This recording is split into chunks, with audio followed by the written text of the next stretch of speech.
Hi hello నమస్తే welcome to our channel Andhra Prabha life. నేను Saritha. Present నేనైతే కిమ్స్ సన్షన్ బేగంపేట్ హాస్పిటల్లో ఉన్నాను. నాతో పాటు డాక్టర్ హవ్య గారు ఉన్నారు, గైనకాలజిస్ట్. వారితో మాట్లాడి మరిన్ని విశేషాలు తెలుసుకుందాం. నమస్తే మ్యామ్. నమస్తే.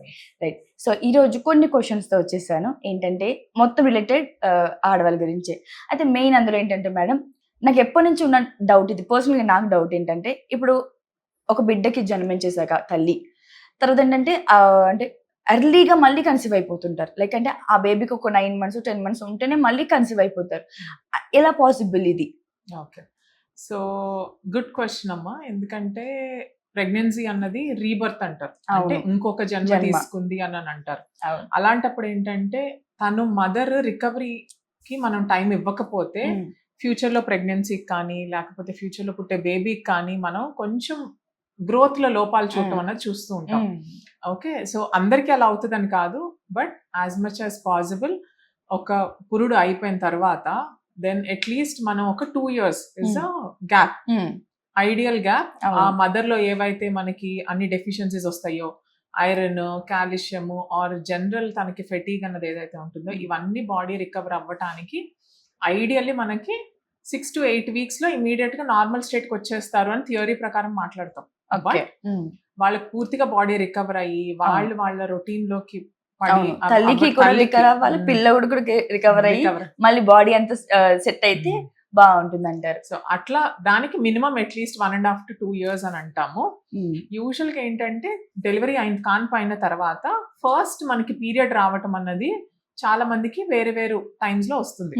ఓకే. జనరల్ గా ఏ టైంకి వస్తుంది మ్యామ్?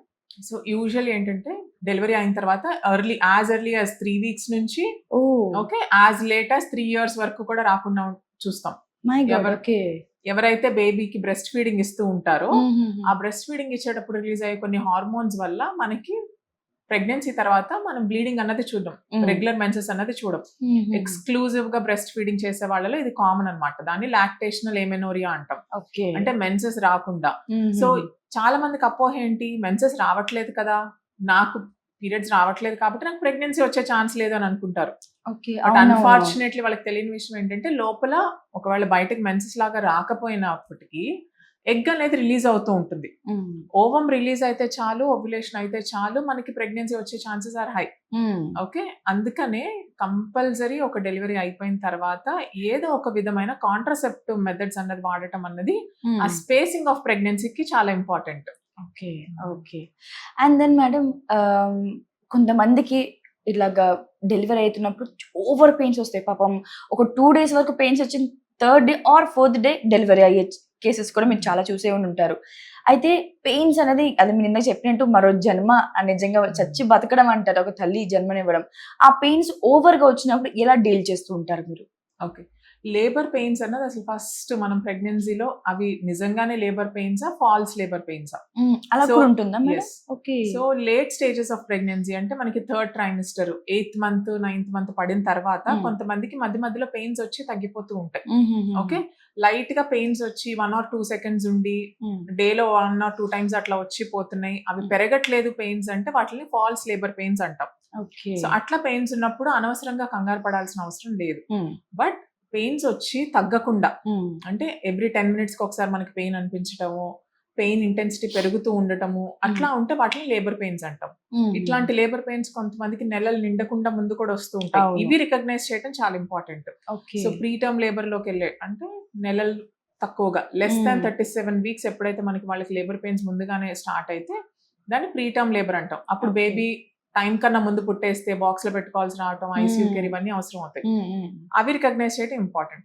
వన్స్ లేబర్ లోకి సెట్ అయిన తర్వాత అంటే పురుటి నొప్పులు స్టార్ట్ అయిన తర్వాత స్లోగా స్టార్టింగ్ లో చాలా మైల్డ్ గా ఉంటాయి, స్లోగా ఇంక్రీజ్ అవుతూ ఉంటాయి pains. So pain tolerance so నీకు డిఫరెంట్ గా ఉంటుంది, నాకు డిఫరెంట్ గా ఉంటుంది. అట్లానే ఒక్కొక్క పేషెంట్ కి పెయిన్ టాలరెన్స్ అన్నది వేరే ఉంటుంది. కొంతమంది కింద పడి దులిపేసుకొని లేచేసి వెళ్ళిపోతూ ఉంటారు, కొంతమంది కింద పడి ఏడుస్తూనే ఉంటారు లేవకుండా. So the pain perception of each person is different ఉంటుంది. సో దాన్ని బట్టి పురుటి నొప్పులు స్టార్ట్ అయిన తర్వాత ఒక్కొక్క పేషెంట్ చాలా బాగా టాలరేట్ చేస్తారు. అసలు పెయిన్ కిల్లర్స్ ఏమీ అవసరం లేకుండానే దే కెన్ టాలరేట్ అండ్ పూర్తిగా బర్తింగ్ దాకా వాళ్ళకి they don't need anything. Okay. Okay. Okay. But okay. కొంతమందికి స్టార్టింగ్ అసలు లేబర్ పెయిన్స్ స్టార్టింగ్ స్టేజెస్ లో వచ్చే లేబర్ పెయిన్స్ కూడా టాలరేట్ చేయలేరు సెన్సిటివ్ గా. So it's not wrong. Okay. But now days good thing ఏంటంటే ఈ రోజుల్లో మనకి ఆ పెయిన్ టాలరెన్స్ ని బట్టి వాళ్ళకి అవసరమైతే మనం పెయిన్లెస్ లేబర్ అన్నది మనం చేయొచ్చు. ఓకే. సో పెయిన్స్ వస్తున్నాయి, మా అమ్మాయి తట్టుకోలేదు, సిజేరియన్ చేయండి అని అడగటం ఇస్ వెరీ రాంగ్. ఓకే. అలా కాకుండా పెయిన్లెస్ లేబర్ ఆప్షన్స్ ఉన్నాయని తెలుసుకొని ఆ పెయిన్లెస్ లేబర్ ఆప్షన్ ఏంటి, first thing is usually normal గా మనం డీప్ బ్రీతింగ్ ఎక్సర్సైజెస్ కామ్ గా ఉండి మెడిటేట్ చేసుకుంటూ ఉంటే చాలా మంది they will be able to tolerate the pain. Delivery కంటే ముందుగానే మనం డీప్ బ్రీతింగ్ ఎక్సర్సైజెస్, కొంచెం మెడిటేషన్ ఇట్లాంటి ప్రాక్టీసెస్ చేసుకుంటూ ఉంటే డ్యూరింగ్ లేబర్ పానిక్ అవ్వకుండా. సో లాట్ ఆఫ్ దెమ్ మనకు తెలియకుండా ఏదో అయిపోతుంది నాకు అన్న పానిక్ ఎక్కువ more than pain. Okay. So that panic state they can control with the deep breathing exercises. ఆ తర్వాత there are some anaesthesia related gases ఉంటాయి. ఎంటనాక్స్ అనే గ్యాస్ ఉంటుంది. అది కొంచెం ఆక్సిజన్ మాస్క్ ద్వారా అలా పీల్చుకుంటూ ఉంటే ఇట్ విల్ హెల్ప్. పెయిన్ వచ్చినప్పుడే ఇస్తూ ఉంటాం. That can help with the pain relief. That is one kind. The other thing is epidural analgesia అని వచ్చింది. అంటే నడుముకు ఒక ఇంజెక్షన్ చేసి ఒక ట్యూబ్ లాగా పెట్టి దాంట్లో మనం ఆ పెయిన్ పర్సెప్షన్ తగ్గించడానికి మనం మెడికేషన్ ఇస్తాం. సో దాంతో చాలా వరకు 90% of the patients they get good relief. Okay. And pains తెలియవు బట్ పెయిన్స్ వస్తున్నాయి. ఓకే.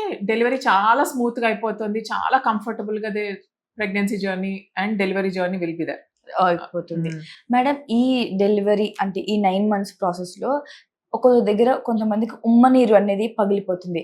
మెయిన్ ఇలాంటి డాక్టర్స్ ఏం చెప్తారంటే ఉమ్మనీరు అనేది పగలకూడదు అంటుంటారు. ఇది ఎంతవరకు అపోహ? ఆ పగిలినప్పుడు ఇలాంటి కేసెస్ లో పగులుతాయి. అలాగే ఇంకొకటి ఏంటంటే బ్లీడ్ కూడా అయిపోతుంది మేడం కొంతమందికి. ఆ బ్లీడ్ అవ్వడం చూసి ఏమనుకుంటారంటే అయ్యో లోపల బేబీకి ఏమైనా అయిపోయిందేమో, బేబీ ఏమైనా అయిందేమో, అసలు ఎందుకు ఇలా బ్లీడ్ అయిందని టెన్షన్ పడిపోతుంటారు. అసలు బ్లీడ్ కానీ ఉమ్మనీరు కానీ ఎప్పుడు ఎలాంటి టైంలో పగులుతుంటాయి, ఎలాంటివి జరుగుతుంటాయి ఆ టైంలో? సో నార్మల్గా ఏంటంటే బేబీ మదర్ వూంబ్ లో ఒక ప్రొటెక్టివ్ బెలూన్ లో ఉంటుంది. సో ఆ బెలూన్ లోపల ఉండే ఫ్లూయిడే ఉమ్మనీరు అనేది. ఆమ్నియాటిక్ ఫ్లూయిడ్ అంటాము, అదే ఉమ్మనీరు. సో ఆ ప్రొటెక్టివ్ బెలూన్ లో ఉన్నంత కాలం బేబీ సేఫ్. ఓకే. స్టెరైల్ గా ఎన్విరాన్మెంట్ లో చాలా కంటైన్డ్ గా బేబీ సేఫ్ గా ఉంటుంది ఆ ఉమ్మనీరు బెలూన్ లోపల ఉంటే. ఎప్పుడైతే ఆ బెలూన్ అంటే ఆ చుట్టుపక్కల ఉన్న మెంబ్రెయిన్ బ్రేక్ అయ్యి ఆ వాటర్ అన్నది గర్భసంచిలోంచి మనకి బయటకు కనపడుతుందో దాన్ని ఉమ్మనీరు పోవటం అని అంటాం. సో నార్మల్ గా నెలలు నిండిన వాళ్ళకి it's a natural process. Okay. అంటే నెలలు నిండిన వాళ్ళని ఎప్పుడు అంటాం, కంప్లీట్ గా 40 weeks కంప్లీట్ అయితే కంప్లీట్ టర్మ్ అంటాం. అట్లా కాకుండా 37 వారాలు దాటాక కూడా మనకి ఏ టైంలో అయినా కానీ లేబర్ అన్నది సెట్ ఇన్ అవ్వచ్చు. ఆ ప్రసవ నొప్పులు స్టార్ట్ అయినప్పుడు మనకి వాటర్ అనేది బ్రేక్ అవటం అనేది it's natural process. Okay. So ఎవరికైతే 36-37 weeks దాటిన తర్వాత ఇలా ఉమ్మనీరు కనుక పోతే అస్సలు కంగారు పడాల్సిన అవసరం లేదు.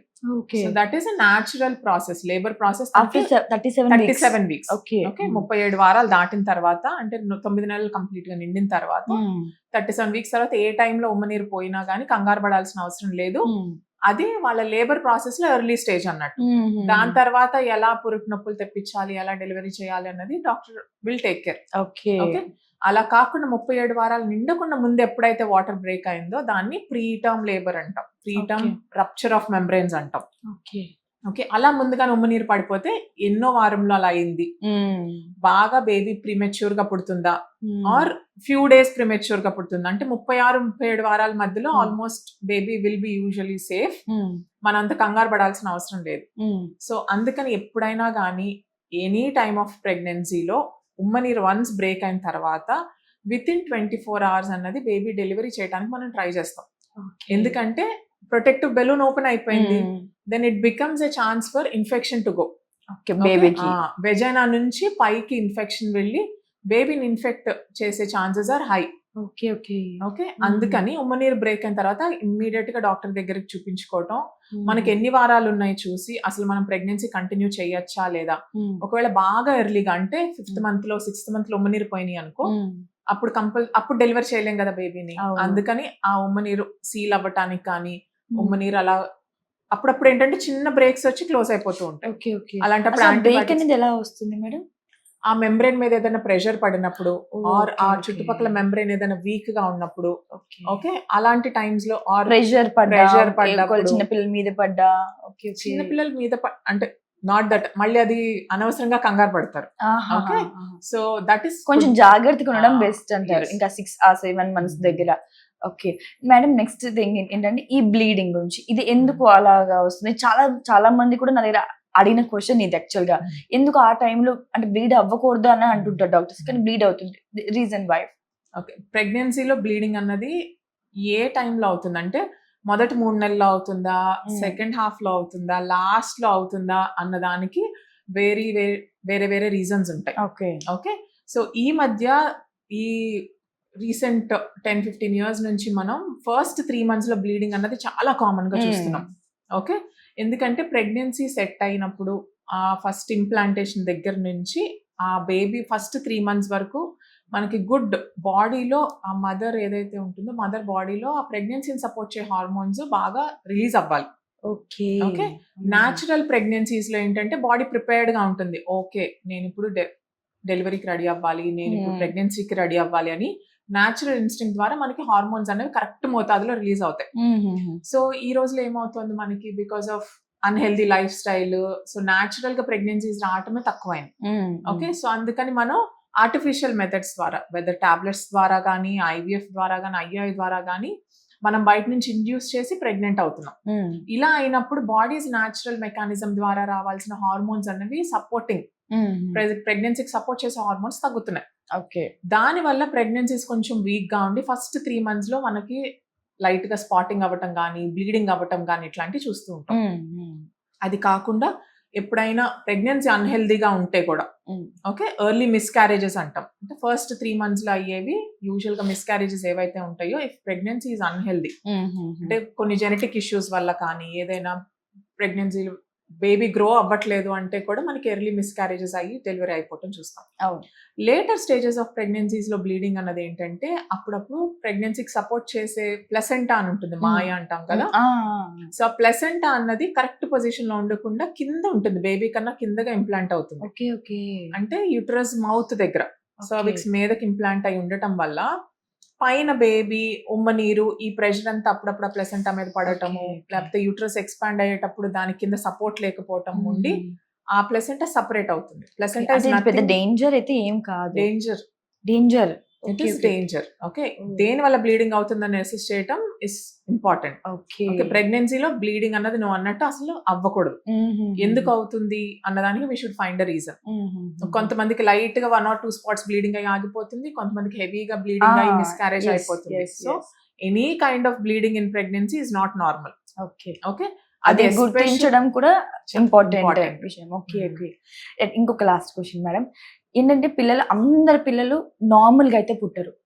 కొంతమందికి కాలు వంకర పుట్టి, కొంతమందికి చెవులు లోపలికి వెళ్ళి, లేకపోతే కొంతమందికి ఎక్స్ట్రా ఫింగర్. మేడం నాకు ఎప్పటి నుంచో డౌట్ ఏంటంటే అందరు బేబీస్ ఆ ఊళ్ళ నుంచి బయటకు వస్తారు.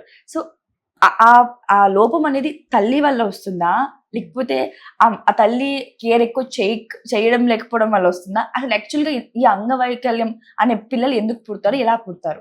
ఎనామలీస్ ఇన్ బేబీస్ అంటే ఏదైతే నువ్వు కంజనైటల్ డిఫార్మిటీస్ ఎనామలీస్ అని అంటామో అవి చాలా పెద్ద స్పెక్ట్రమ్ అమ్మ. ఓకే, సో దాంట్లో న్యూట్రిషన్ నువ్వు అన్నట్టు న్యూట్రిషనల్ డెఫిషియన్సీస్ వల్ల వచ్చేవి కొన్ని ఉంటాయి. But most of the deformities ఏదైతే అంగవైకల్యాలు ఉంటాయో అవి యూజువల్లీ జెనెటికల్లీ డిటర్మైన్డ్. అంటే ఏదో రీజన్ వల్ల ఆ మదర్ నుంచి ఫాదర్ నుంచి వచ్చే jeans. So baby is born with both jeans. Okay, so 1 set of genes come from the father, ఒక 1 set of genes come from the mother. ఏదైనా ఈ జెనెటిక్ మేకప్ లో ఎక్కడైనా డిఫెక్ట్ ఉన్నా కొన్ని అంగవైకల్యాలు runs in the family. Okay, father generation లో కానీ వాళ్ళ సో హెరిడిటరీ డిజార్డర్స్ కొన్ని ఉంటాయి, దాని వల్ల అంగవైకల్యాలు కూడా వస్తూ ఉంటాయి. కొన్ని ఆ మదర్ ప్రెగ్నెంట్ గా ఉన్నప్పుడు, లేకపోతే ఆ ముందుగానే ఆ ఇనీషియల్ స్టేజెస్ ఆఫ్ ప్రెగ్నెన్సీలో మనం మిస్ అయినప్పుడు ఆ టైంలో వాడకూడని మెడిసిన్స్ వాడటం వల్ల యూజువల్లీ ఒకవేళ మదర్ కి ముందుగా ఫిట్స్ ఉండటం, ఆర్ మదర్ కి కనుక ముందు వేరే ఏదైనా కనెక్టివ్ టిష్యూ డిజార్డర్ ఉండటం, ఆర్ ముందు ఏదైనా ఇమ్యూనో సప్రెసెంట్స్ మీద ఏదైనా టాబ్లెట్స్ మీద ఉండటం, ఆర్ కొన్ని అన్వాంటెడ్ యాంటీబయాటిక్స్ ఉంటాయి ప్రెగ్నెన్సీలో వాడకూడనివి, అవి తెలియకుండా ప్రెగ్నెంట్ అని తెలియకుండా వాడేస్తూ ఉంటారు. మెడిసిన్స్ వల్ల కూడా మెడిసిన్స్ వల్ల చాలా లోపాలు కూడా చూస్తూ ఉంటాం. Okay, so or folic acid, B12, basic things మన చేతిలో ఉండేవి. జెనెటిక్ డిఫెక్ట్స్ ఎటు మనం కరెక్ట్ చేయలేము. మన చేతిలో ఉన్నవేంటి, న్యూట్రిషనల్ డెఫిషియన్సీస్ లేకుండా చూడాలి.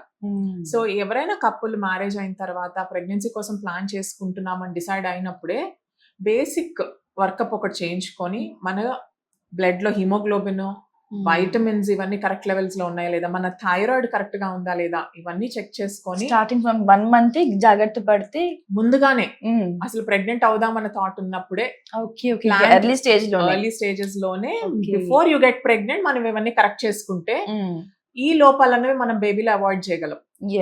అంటే ఇంకా హెరిడిటీ తప్పి మినహాయించి ఇవైతే genetic hereditary are not in our hands. మన చేతిలో ఉన్నవేంటి, న్యూట్రిషన్, మెడిసిన్స్. ఎవరైతే ప్రెగ్నెన్సీ కోసం ప్లాన్ చేస్తున్నారో వాళ్ళు ఆల్రెడీ బికాస్ ఆఫ్ క్రానిక్ ఏదైనా డిజార్డర్స్ వల్ల, డిసీజెస్ వల్ల, ఏదైనా మెడికేషన్, స్ట్రాంగ్ మెడికేషన్స్ మీద ఉన్నారు అని చెప్పానంటే అవి ప్రెగ్నెన్సీ సేఫ్ మెడికేషన్స్ కి మారుస్తాం. ఓకే, సో వాళ్ళ ప్రైమరీ డాక్టర్ తో మాట్లాడి ఓకే ప్రెగ్నెన్సీలో ఏవైతే మార్చచ్చు, తన హెల్త్ కూడా ఇంపార్టెంట్. సో తన డిసీజ్ కి తగ్గట్టుగా మళ్ళీ ప్రెగ్నెన్సీలో సేఫ్ మెడికేషన్స్ ఏ ఉన్నాయో వాటిని మార్చుకొని సమ్ టైమ్స్ అవసరమైతే బ్లడ్ థిన్నర్స్ అట్లాంటివి పెట్టుకోవాల్సి వస్తుంది. ఓకే, బ్లడ్ క్లాట్ అయ్యే టెండెన్సీ మనకి ప్రెగ్నెన్సీలో బాగా ఎక్కువ అవుతుంది. సో అందుకని కొంతమందికి బ్లడ్ థిన్నర్స్ పెట్టుకోవాల్సి వస్తుంది. ఇలాంటి మార్పులన్నీ మనం before they plan their pregnancy start చేస్తే ఆ తర్వాత మనకి హెల్దీ ప్రెగ్నెన్సీస్ రేట్ పెరుగుతుంది. Right. So thank you madam, చాలా మంచి ఇన్ఫర్మేషన్ మాకు ఇచ్చారు. Thank you so much for your valuable time. Thank you.